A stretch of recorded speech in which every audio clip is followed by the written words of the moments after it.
Mythical Creatures of Ancient Greece. Written by Elizabeth Jane Pustenlik. Illustrated by Timothy Trotman. Focus question. What are some mythical creatures of ancient Greece, and what do they represent in that culture? Introduction. People in many cultures have myths. Myths are stories that explain important ideas such as good and evil in ways people can understand. A myth can be a lesson, a story about history, or a tale about a natural wonder. It can even be a warning. In ancient Greece, myths were an important part of religion. Fantastic creatures often played a central role in Greek myths, along with gods, goddesses, and heroes. Centaurs. Centaurs had the head and chest of a human, and the body of a horse. Their animal side was more powerful than their human side. To the Greeks, the centaurs were animal-like and driven by their feelings, while the Greeks were civilized. The story of the centaurs began with a Greek king named Ixion.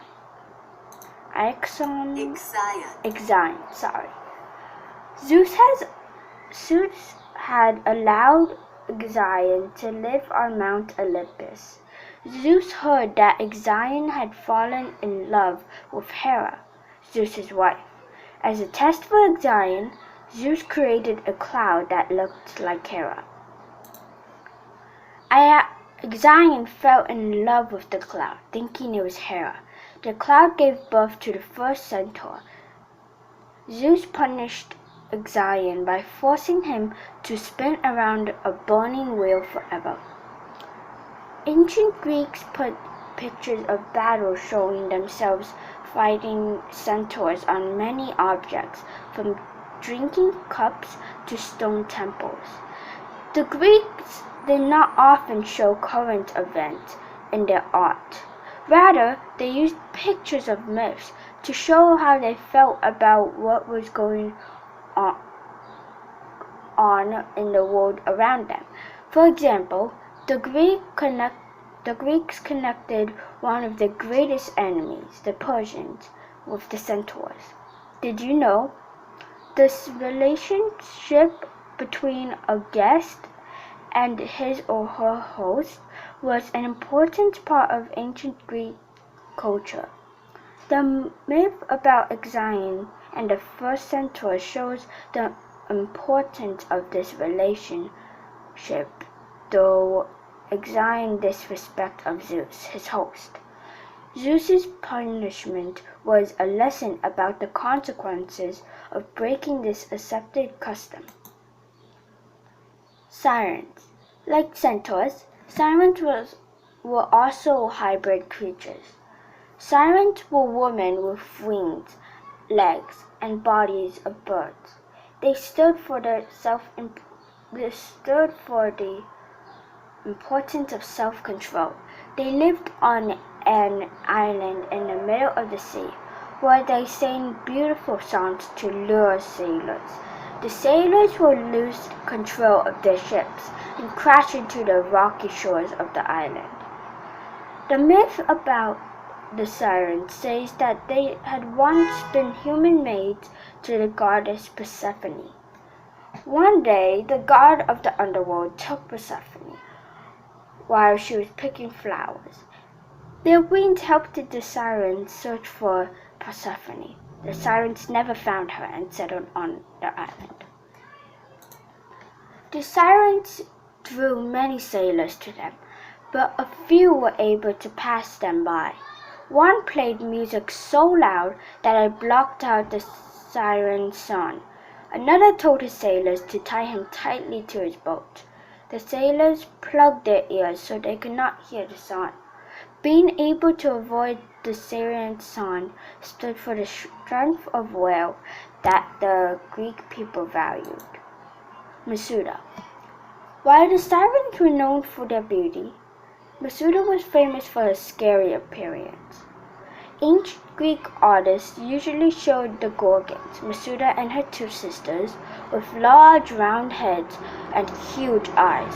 They often had snakes instead of hair, pointed tusks, and tongues sticking out of their mouths. Although Masuda's sisters were immortal, she was mortal.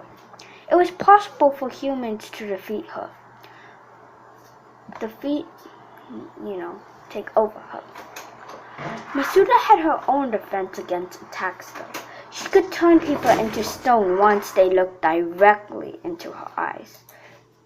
The myth about Masuda began with an evil king who was in love with the mother of a boy named Basudus. To get Basudus out of the way, the king tricked him into promising he would bring anything the king wanted.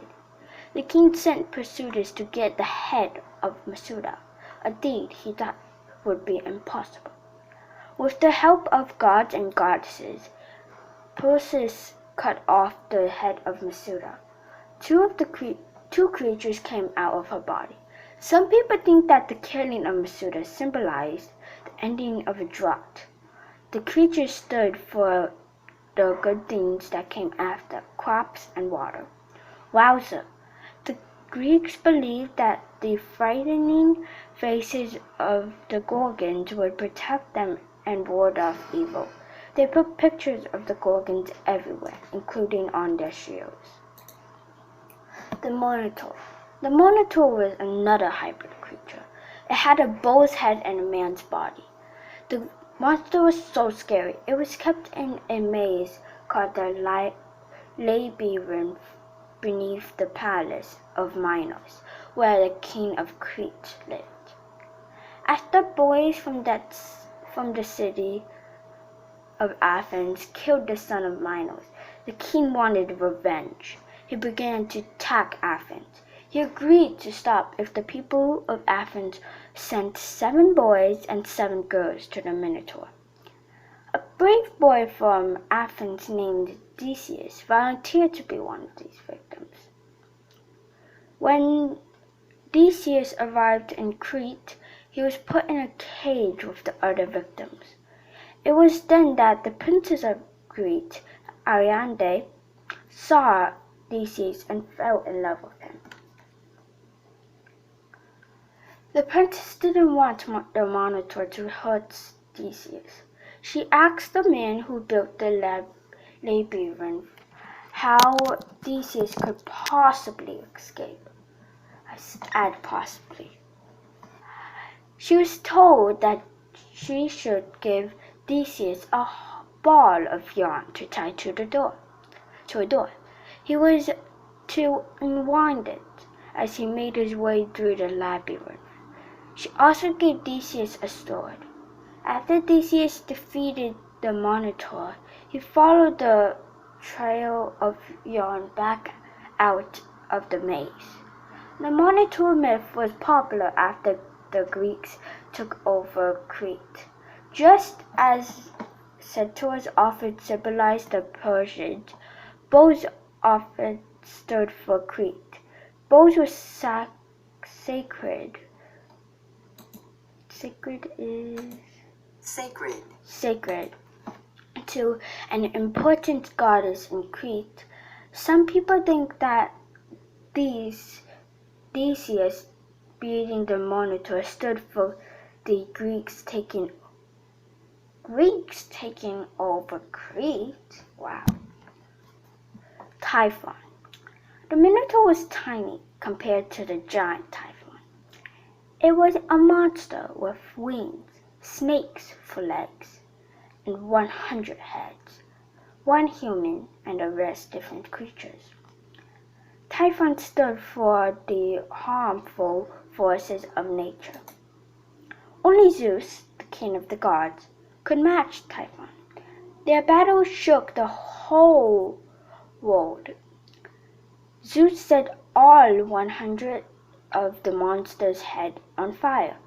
Then he locked Typhon away inside Earth. The ancient Greeks blamed Typhon for the strong winds that spread across land and sea during great storms. People were comforted by the idea that Zeus could defeat the natural forces of weather that Typhon represented. Conclusion. The ancient Greeks did not tell stories about mythical creatures simply to entertain or scare people.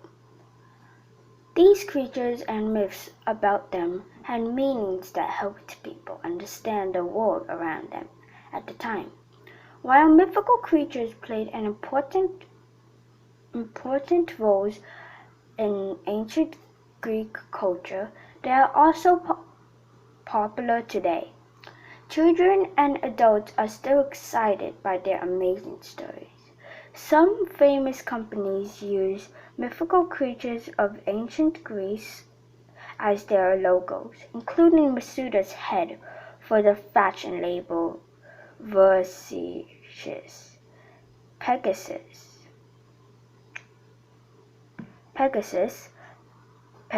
winged horse for Mobil Gas,